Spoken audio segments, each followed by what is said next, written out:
Hello, Austintown, and welcome to this edition of Who's News, where we look at individuals, organizations, and other clubs that are of interest to the people of Austintown. And boy, do we have one today.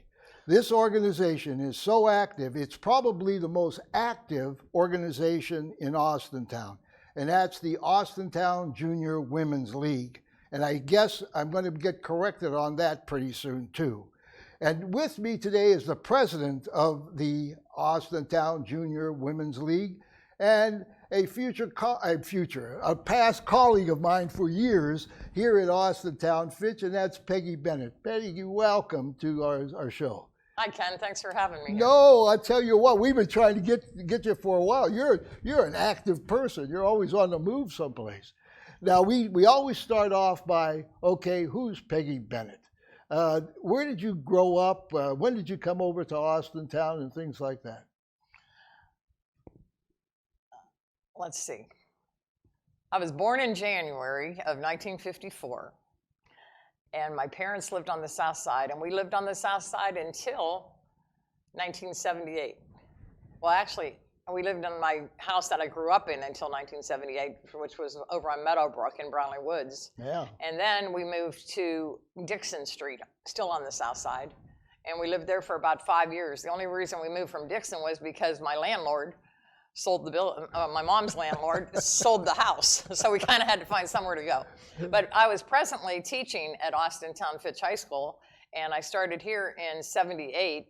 So what I did was I looked for a house in Austintown because it was easier to travel there. So when my mom and my sister and I all moved to Austintown in 1983, but I ended up purchasing and putting the down payment down because I was a teacher in Austintown, and I thought, well, if I ever got married, then I might want to have this house. So that's exactly what happened, and I got married in 1987 to my husband, Frank, and then he had 2 children from his previous marriage, and then I had 2 children with Frank, who are my daughters, Colleen and Kimberly, and they both went to Fitch High School too. And now one's married and one's 28 years old, so it's been a while. And I taught at Fitch High School and in the Austintown system, which I was also at Frankel and AMS at the time, and for 34 years. And previous to that 34 years, I taught 1 year in Youngstown at Hayes Junior High, which was a wonderful situation. But being a teacher, I don't know how many of you know backgrounds on teachers, but they always look for the youngest, and then they decide to riff them, which is a reduction in force. And I happened to be that person at Hayes that year. So luckily, I interviewed many places, and Austintown brought me in the next following year. So that was my home for the next 34 years. What was your subject matter? I taught home economics, it started out as, then it changed to family and consumer science. And within family and consumer science, we had lots of areas of education, which led you from growing up in the home to doing checkbooks to looking for insurance to like kind of planning your whole life. Unfortunately, some of those subjects are not around anymore, and those are probably the most important for kids to know right now and anybody to know. So that gave you a real basis for moving out into the world. You know, it's funny because you were talking about that. We were having a discussion with some of other teachers of ours, and the old days where they had the big room with the stoves in and the refrigerators to teach things, you know, and then they had the sewing room and all the home activities. Well, they still do that. Do they really? Still do that in various schools, and up at my daughter's school in Columbus, they have that still. It's called Family and Consumer Sciences, and part of it is cooking and learning in the cooking lab, and part of it is, I don't think too many do sewing anymore, unless it's a real rural school. It's like, cheaper. You know, it's cheaper to buy a new one than it is to get it fixed. I don't know about cheaper, but it's definitely easier for some people. So, but things like working on your checking account and living on your own, those kind of things were important things to know. And a lot of times parents don't have time for that right now. So it would be nice if we could offer that again and, you know, guide people in that direction. But aside from that, I also taught life science at the middle school. And I did that for 2 years because I also had I had my home ec and I also had a science degree. And then later on in years, I got my master's degree in principalship. Actually, that was in 1984, so that wasn't too late. But I had got my master's degree, and I was just talking about this yesterday to one of our teachers, that I was one that had to renew it all the time. So that meant I had to do 6 to 8 hours of work in order to keep that current. Because if you don't work under that master's degree, and I had it in principalship, so if I didn't become a principal, in order to keep it current, I had to go back to school and get these hours and keep it current. So I kept that current until I retired. But the problem was I had small children, and I had to do this guessing game between, should I spend the time with them or should I go into principalship and spend the time being a principal, because principals do everything. Well, and I've always been noted to do a lot. I hope all you principals heard that. You know, you could ask for a raise. Yeah, well, they do, and people don't know all the ins and outs of everything. And if any kind of organization or any kind of activity at school, they're doing a whole lot for those things. So hopefully. Sure. And I was also at Fitch. I was the cheerleading coach for 11 years. I also did drug-free schools for many years. I became the drug-free coordinator in the last 9 years of my time. Before that, I was the building coordinator here. So at that point, we had 24 people involved in the drug-free school program. I don't know really. I think there's some of it today, but not as large and not as many, because a long time ago we worked on grants. And if the grant is gone, then the opportunity isn't always there. But I know there's a couple of my colleagues that still work here that still carry on the ICAM program and the drug-free school information to people. So I don't know how involved it is, but it's still there in a way. So if anybody has anything to do with it, bring it up and get it going again, because it was a real positive program for kids. Well, now all of you out there that are watching the show understand why Peggy is the president of the club. She has such a background of leadership too, which is something that we learn. Thank you. That is absolutely. Yeah. And the organization, and we're going to talk a lot about the organization, but that organization of yours is so active. I mean, it is so active. We'll talk about that, because I have a lot of other people that come here, and I belong to so many different organizations. And nowadays, the idea of the word volunteer doesn't exist too much. And there's so many organizations that were so powerful, so workable, so service people type of things, who now can't find people to come in, and it's only the older people. Well, that's our motto. We live the volunteer spirit. All right. And that's what we do. We try as hard as we can to go out to the community and do whatever the community needs for volunteering. Of course, the only sad part about that is we need dollar signs sometimes behind that volunteering, and so we have to look for money in places, which we do fundraise. Yes. And we used to have one big fundraiser, and hopefully it's coming back. We have it scheduled this year. Okay, wait a minute. Don't start on that, because that's come on. I got all my notes over here. Let's talk about the organization itself first. Okay, and the history of things. When I was doing some of the research, I realized that there was some national type of thing, but the wording was a little different about the names of the organizations. But our organization here in Austintown is part of the state, that you were telling me, state and federal. What? National. Okay, when did national? Yeah. When did the national start? The very first start of GFWC, which is General Federated Women's Club, started in 1890. So it's been going on quite a few years. And that, once again, the thing is too, you talk about women's liberation, you're talking about the basic time when that started too. So, I mean, I was looking at that to see, I was trying to find out when women got the right to vote, because, and that's a powerful organization. When I was reading about it, whoa. Well, GFWC played a big part in when the women were able to vote, and there were certain women that stood out. I don't have the names with me right now, but there were certain women that stood out in that campaign for women's suffrage, and they did a lot with it. And nowadays, they even have a section of our club that works on that, and that's more national than it is local, because it all depends on which way your club goes. You can go national and do things if you want to, which we do a little bit of everything. And there is a statewide too. Is that correct?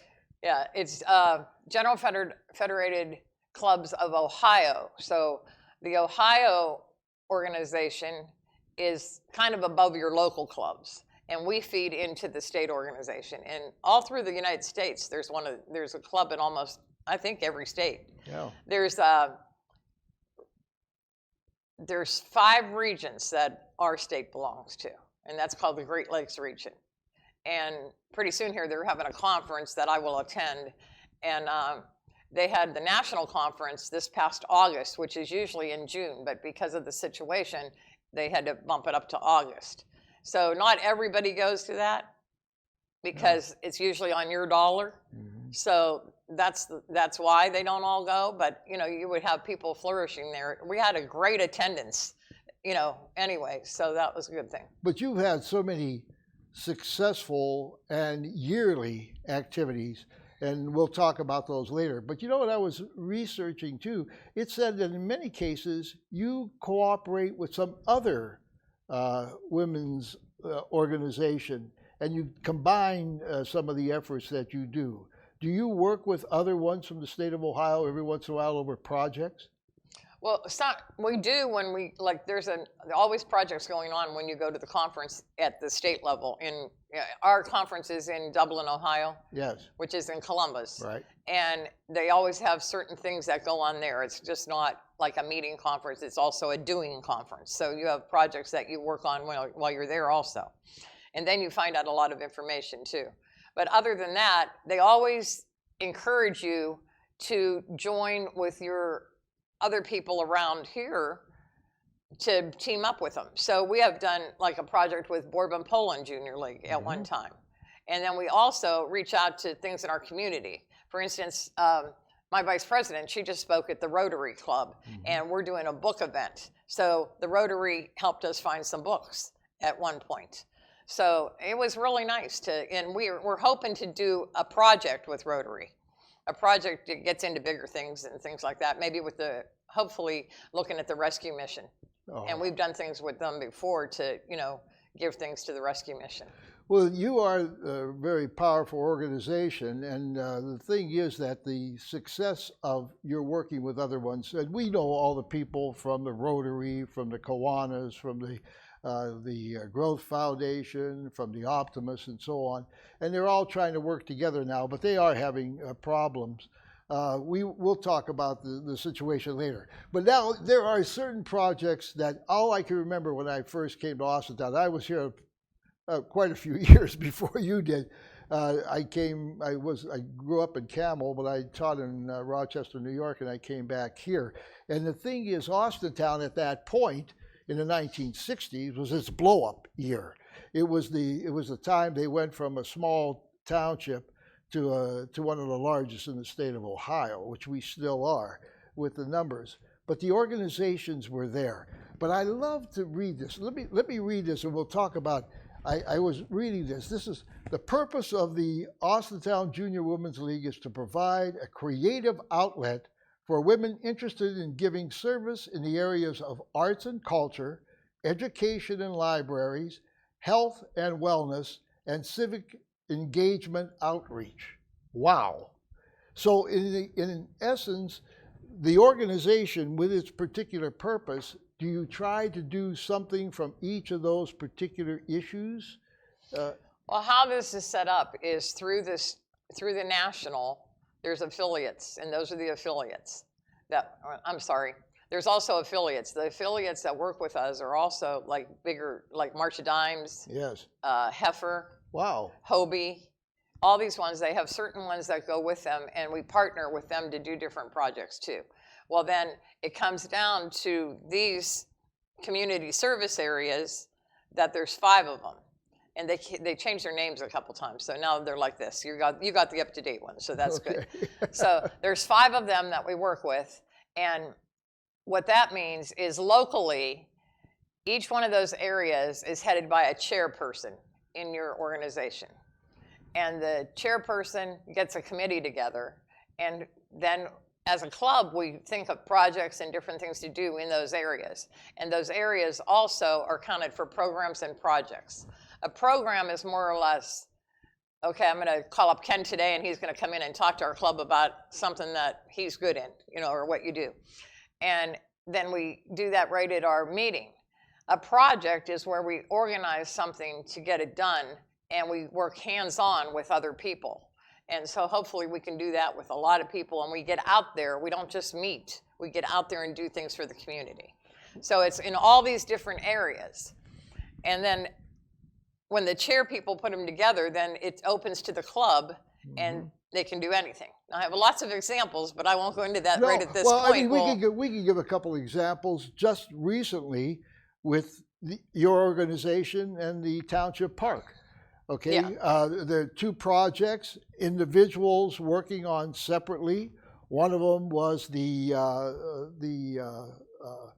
did we just did the lending libraries. The lending libraries and the pollination butterfly garden. Okay, now let's talk about that. I remember when we were doing this, what your first vice president, and I never could pronounce her name correctly. It's Rudy, but it's Rudy. It's Rudy. Okay, and she, her husband is the one who built the things, the Pattersons. And and you were going to do one, but all of a sudden you found out that you have enough money it was cheaper, so you made two. Well, what happened is we got a donation from Home Depot that allowed him to build more than what he needed. We were thinking about one, and then it went into two because he got the donation, and it allowed us to build two. So that was good. But Bill Patterson, he worked day and night on those things, and he did a fantastic job. And then there was about 5 of us that were in his garage, and we painted them and we put them together, and then he constructed them out at the park. And then the one girl had signs made, so they're hanging there, and pretty much they're weatherproof. Yes. So and then right the books outside, are in and out. So if you're in the township park, they're right outside of Stacy Pavilion, the big pavilion. And our idea about the lending libraries is take one and replace one. So if you want to go to the library and take a book and then put a book in if you want to. So that way the supply stays up so kids and adults can enjoy that. They're actually, the two of them, one of them is for more of children's books and the other one's more of the adult books. But I mean, it's very attractive, and it's successful. It's being used very nicely. But there was a project by that committee, and that committee put that up. Right. Okay, now the other, other members also help. Yes. Yeah. Well, I didn't get the opportunity to go to the big ceremony of the opening of the butterfly. I wanted to see that the pollination garden in Austintown, and it was set up to get the different things going on there. But what did you have to put in there in that particular thing? Do you remember what was the pollination type of thing? Well, the park helped us get the land ready a little bit. And then we went over, and even though it was rototilled, you still had to break up these big pieces of dirt and everything. Oh, yes. And we planted several plants, and I don't know all the names of them. No. But, there's a butterfly tree, and there's several plants that hopefully the animals will not eat, and they can stick around for a while. And it's very pretty. And we put some rocks in there, and it's a really big, if you get a chance, it's right across from Jaeger Lake. Yes. Behind Pogany Pavilion. And that's where we're at Pogany Pavilion for the dedication. And we went down to the butterfly garden. And also, we had a donation of money for that too, so that was nice. Well, it's something. How long was this for a project for 2020, and how long did it take to do one of those projects? Well, probably the pollination garden and the butterfly garden was the longest because of you have to do the research, dig the land and find out about the plants, and then you have to go. And we had 2 chairmen working on that were really good. And I would say that took about 9 months. See, but those are the projects. Those are individual projects. They're like ad hoc projects because they work on them, they perform them. Now they'll have to check them out every once in a while and so on, but it's there.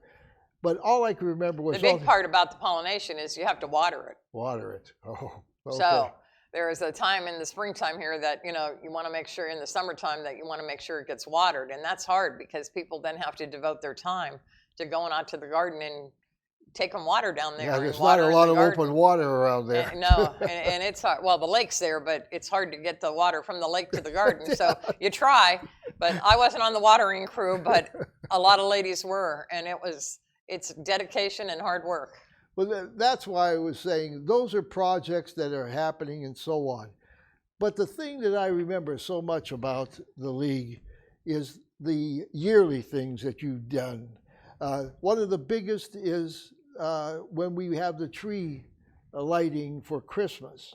And then I have never, ever seen so many cookies and all kind of pastries that you open. I know a lot of people like to come to see Santa Claus. They love to sing the songs and hear the choir and the whole bit. Well, I have to say that the cookies are from Joyce Pogany. She's always brought the cookies, but we are her workers. Oh my God. And we distribute everything, Yes. and we set everything up, and we do that, and we help in any way we can. And that just goes along with our volunteer service. Well, but you get your enticement with those cookies bring a lot of people to There the you go. Yeah. to the lighting, and that's every year. And you have to come in to see it. There has to be 15, 20 members of the club out there, first laying all the cookies out and distributing them, packaging them and the whole bit, and then passing them out for the longest time. And that is yearly. Now you were talking about the Taste of Austintown, and it was different. But the Taste of Austintown started, about 15 years ago, something like that? I seem to remember that I've been here a long time. I believe it started in 2006. 6, okay, because it was something else. And I became a member in 2007. 7. Yeah. No, I lied. Okay. That's not right. I'm a 16-year member. Okay, but that's why I'm saying what date is that? 16 years. 16 years. But the point is that started, and it was a huge success. I'll never forget the first year. All the different restaurants in Austintown and everything else came there, and it's a fundraiser, but it's a fun fundraiser. And the food was always excellent, and in the competition with each other. It must have been 2004 it started. Something like that, yes. Yeah, it must have been that. Yeah, it had to be. But it's changed places, and currently we meet for the taste at Immaculate Heart of Mary. Yes. In Austintown. And we didn't get to have it last year because of COVID, so we took a break for 1 year, but we're coming back this year on March 5th. It's going to happen. Okay.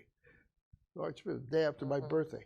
Anyway, the thing is that if you haven't been there, you go, because it's fun.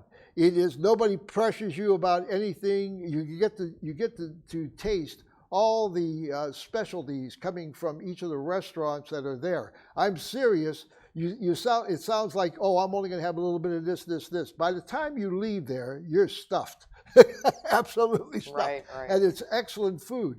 But the big thing is that each of those stores, each of those restaurants love being there, and there is nothing that the League does that isn't absolutely efficient, and that is very efficient.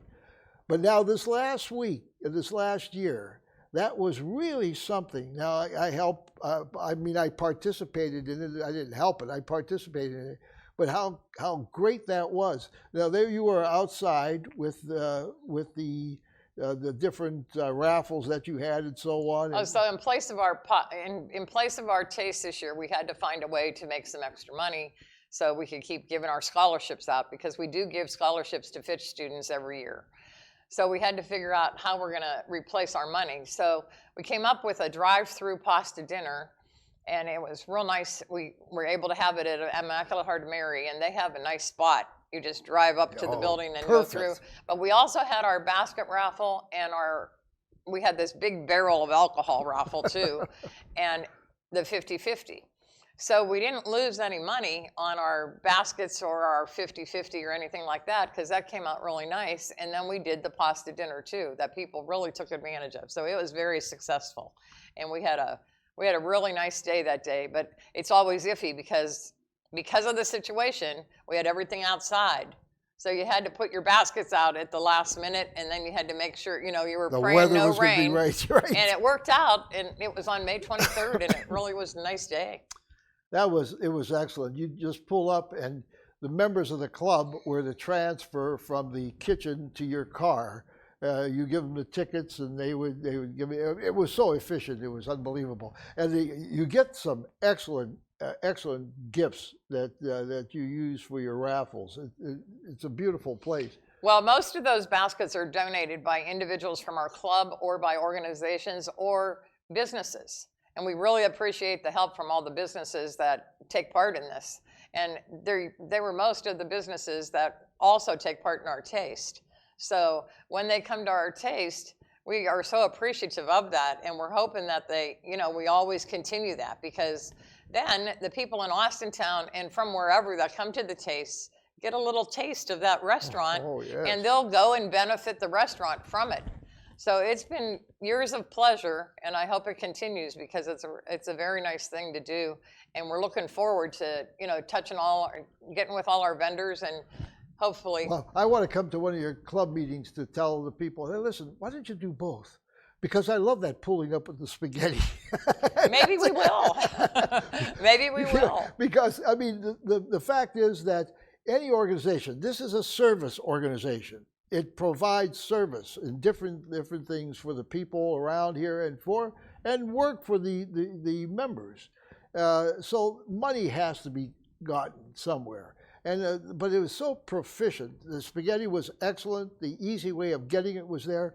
The other issues where you could go walk around and actually see these things, it was really fun. Well, I can't take credit for the taste of the spaghetti, because for the taste of the spaghetti and everything that was prepared, the cook from Rachel's, Harry, yes. He does an excellent job, and he really led us in the right direction, and he was there the whole day and night with us, and he was fantastic. Well, Rachel has the contract with they're going to have it for years, because they're the ones who provide the catering for them. Right. So it's really good.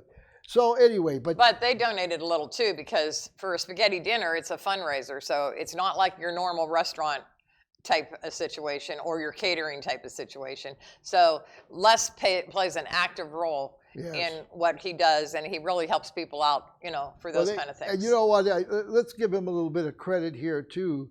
The fact is that as much as they do for the Women's League, they do for other organizations too that are need funds.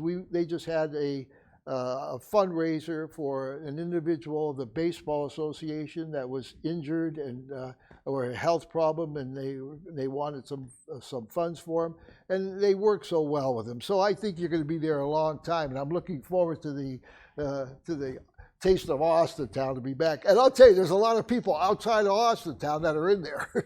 Yeah, that's true. That is good. So hopefully it'll be successful this year, and we can do our thing. It's beautiful. It's absolutely beautiful. But currently we have a project coming up on the 30th, which is with the road department and the park department, and that we had, in the summertime, we had supplied lunch to the police department, and we took them lunch in, and we spent a little bit of time just, setting it out and giving it to the police department along with cards, and it was our way of showing appreciation to the police department. And then we had Mr. Frost, who is the chief of the fire department, right, come and talk to our club. And he talked to our club all about safety and different kind of needs. And with them, we went and we cleaned one of the fire stations, and we bought them some air fryers that all the firemen could use. So that was in appreciation for the fire department. And now it's time for these other departments, which is the road department. And some of the departments are small, so we combined them together. So on the 30th, there's a group of women going over to the road department to supply lunch for all the people that are left, the trustees, the road department, and the park department. Well, I'm a trustee. I saw the note yesterday, and I said, you know what? I says, I have to sit there and tell the people, hey, look, honest to God, the trustees will be the last ones to eat. But it is so nice. It makes the people who work for the township it feels so good that somebody is considerate enough to think about what they do. And God bless them, the fire department, the police department, the road department, and so on. I know a lot of people would like more things being done and so on, but they work so hard. They really do. And you make them feel so important. So, yeah, it's just a little bit we can do to show our appreciation, but well, that's we a are lot. very thankful, and hopefully they enjoy it. That's great. Now let's talk about your membership. You have to be, what, 18 to be able to apply to become a member? Yes. And 18 years or older. However, we do have a club called the Juniorettes, and the Juniorette Club has an advisor, and they meet currently they meet after our meeting on Wednesday. And the girls from here, I think there's 9 of them right now, but that can flourish into however many, and that would be, the Juniorettes is anybody at high school age. Ah, okay. And sometimes it can go into 8th grade, but it's usually high school age. So in hopes that the Juniorettes would go on to become a member of the women's club. Right. So now you have, I was reading some things. I mean, I know your membership has to fluctuate just like everybody else's does, but we're talking about over 40 people, 40 women that are part of your club. yes. And each one of them takes a responsibility doing something, and maybe helping each different of your the subcommittees that are doing different jobs. Well, as a member, you can really do as much as you want or as little as you want. You're not made to do anything in particular, but if something sparks your interest, well, definitely get involved. You know, so that's when we always look for members, and don't feel that you have to be, you know, commit your whole lifetime to Junior League. Now, some of us like to do a lot, so we do a lot. But other ones, I mean, you might not have time to do a lot. So whatever you can fit in is fine. And what we do is we ask our members to come to one meeting every month, and it's usually on the second Wednesday of the month. That's what we have set up right now, although it has changed in the past, but right now it's the second Wednesday you know how of many every of month. us have, how many organizations, I was going to say this because I saw that, because I belong to these organizations, and everybody has a second Wednesday of every month. I said, let's start spreading There it are a around. lot. We used to meet on the third Wednesday, but we meet on the second Wednesday now. But our meetings run, we have like a little social time from 6 to 6:30. Our meeting promptly starts at 6:30. And I would say you're usually out of there by, at the latest, 8 o'clock, but usually around 7:30. So the meetings aren't long, and it's a commitment that you can make to yourself, and it's very enjoyable. And we do social things together, and we do community service, and we volunteer for different things. But again, it's whatever you want to do, you do. Where do you meet? We meet at the Senior Center right now. The Senior Center has been our home for a long time, but when COVID happened, the Senior Center was closed. Mm-hmm. So I looked in a different direction so we could continue to have our meetings, although for about 4 months our meetings were virtual. So in 2020, it was a little bit of an upheaval because you didn't know where you were going. And a lot of us had to learn many things virtually. So I was one of them. Why, me too. And we got everything done, and we even had social events virtually. So the real thing that stands out in my mind is something that I organized was the Mardi Gras party on video. So everybody wore masks. So you could always see from this part up, you know. So we had masks, and I actually delivered and dropped off things on doorsteps to my officers, and I did a little rice dish for them that was a Mardi Gras dish, and a drink for them that was Mardi Gras. And then they had beads and stuff that they dressed in, and we all had a mask. And so any member that wanted to get on, we had a little mask contest. And it was very nice. It was fun. So that was something. If you missed it, I'm sorry, but it was a great time. Well, speaking for you and your officers, Peggy likes to work, and the officers, most of them are hard workers too. You don't become an officer in an organization like yours if you're not ready to work. Well, since you brought that up, in the organization we have 6 officers. That would be the president, the first vice president, the second vice president, the corresponding secretary, and the recording secretary, and the treasurer. And those 6 people, they not only meet once a month, but they meet twice a month because we have to have our board meeting. So we always have our board meeting a week or 2 before the regular meeting, and the newsletter goes out before the meeting so people know what's going on and what to expect. And then, of course, I write an agenda, and we pass that out at the meeting, and then they follow that. And for the board meeting, I write an agenda too, and we kind of keep on track with everything. So with those officers in place, it's nice and easy. They each have specific jobs. The president, of course, oversees everything. The first vice president, her main job is membership. The second vice president, her main job is overseeing the projects and the programs that go on. And then, of course, the corresponding secretary is the newsletter girl. And the recording secretary takes minutes at the meeting and records them and then gives them out afterwards. And then the treasurer, she's our money girl. So she takes care of that. You know, when we grew up, organizations that had officers like that, it was a relatively easy thing. In this day and age, with you have to file things with the federal and with the state government and everything else. It's not an easy task being an officer. So God bless you for doing that particular job. And I don't want to fail to mention that through all of this, and we're affiliated with Ohio and the National, things that we do, as long as you report every year, we have this big report that goes in, and usually the officers are the ones that work on it. But the report goes in every year, and it has to be postmarked by February 1st. And then when you go to your convention in April, or the beginning of May there, the last weekend, they give awards for the things you do. So they keep track of your projects and programs also. They keep track of who the affiliates are you're working with, like the March of Dimes and those things. And there's points for everything. Mm-hmm. And then, of course, the people with the more points get some get some awards for these projects. So it's a nice incentive to keep you going. And then that goes to the national level too. This year at Nationals, Ohio received, I don't know the right number, but almost 10 awards nationally. Oh, wow. Now let me ask you this, okay, if I'm a female over 18 and so on, or whatever, how do I get in touch with you? Do you have an internet situation where I could look at you and there'll be numbers or someone that I could contact? You can go through Facebook and do, all right. It's AJWL. Okay. And you can also call me. It's on there.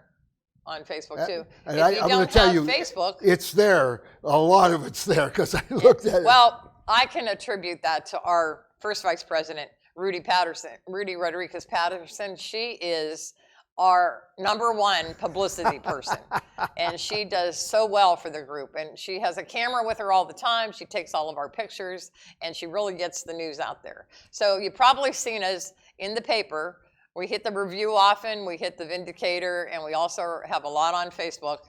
And that's all attributed to Rudy because she does a fantastic job. Rudy is something. She is something. Just remember, I'm sure they would let you come in if you wanted to go into their meetings to see what's going on and so on. But it's so much easier if you call someone. And it's all there. All you have to do is get on the computer and you can get all the information you want. And they'll have all their numbers. Nobody's bashful in this. And if you can't get on the computer, that's okay too. We don't need just technological people. It's okay. Find my phone number, do it. Ken will provide my phone number for you. Absolutely. I'll tell you what. I'd be more than happy to talk to anybody, and you can come and see, join us for a meeting and have some fun. And then if you decide to join, you do. If you don't want to join, just have fun for a night. This was extremely interesting, and the club is they're so workable. I mean, they come up with great ideas. But you have to go to their biggies. You have to be in that taste of Austintown to find out about it. But I'm going to ask you one question because I keep reading about different things there. What is with the pillows? What is that pillows thing? Some kind of you get together and it went from the Nationals to the state. Every time I kept seeing about the pillows, and it's some kind of project, and I don't know what it is. So that'll be the next question. We'll find out. The next time you hear, you tell me about pillows. About pillows.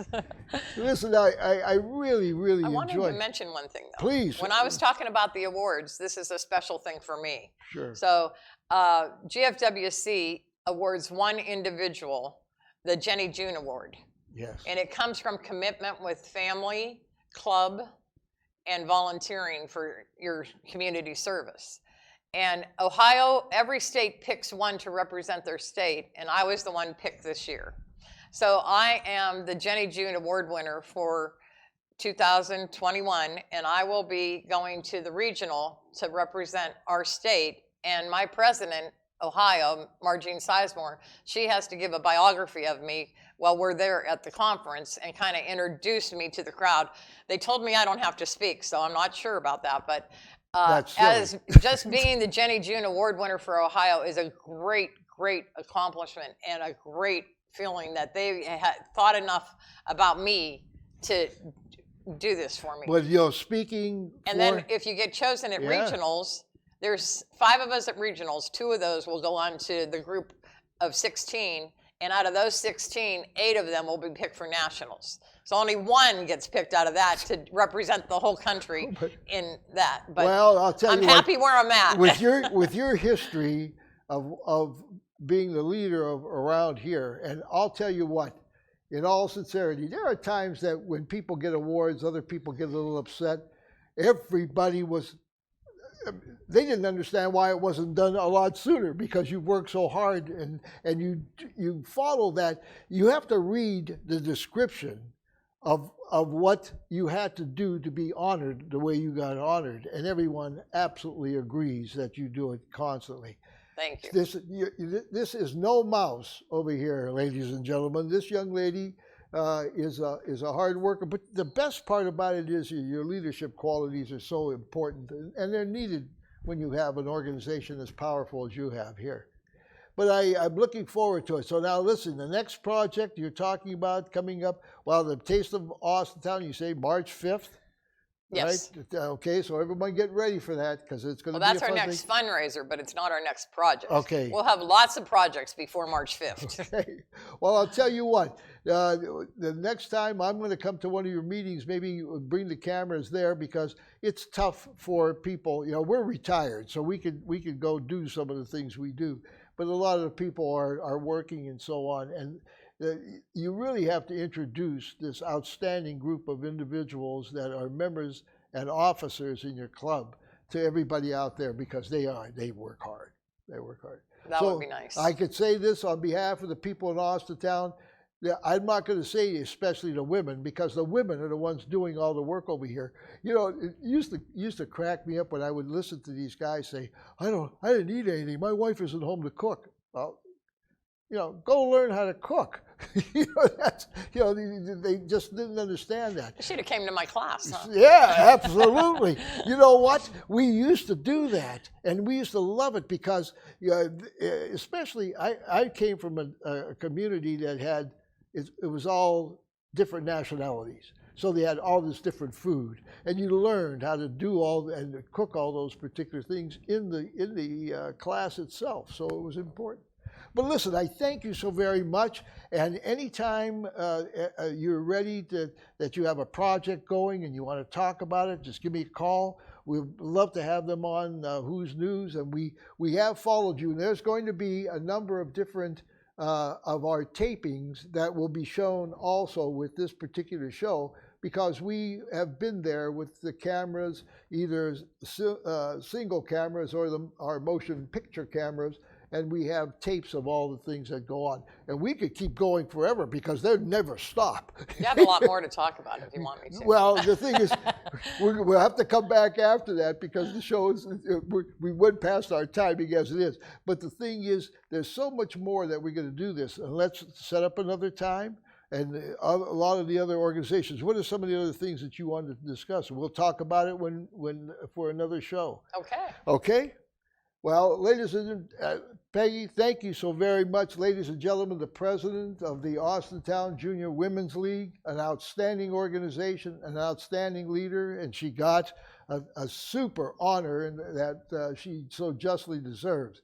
So we thank you for watching, and keep in mind about all their projects. And if you're interested, don't sit there. Find a way. Call us. We'll give you her number if you don't see it in the computer or something of that sort. But once again, thank you for being here today. Ladies and gentlemen, thank you for watching, and we'll see you the next time on Who's News.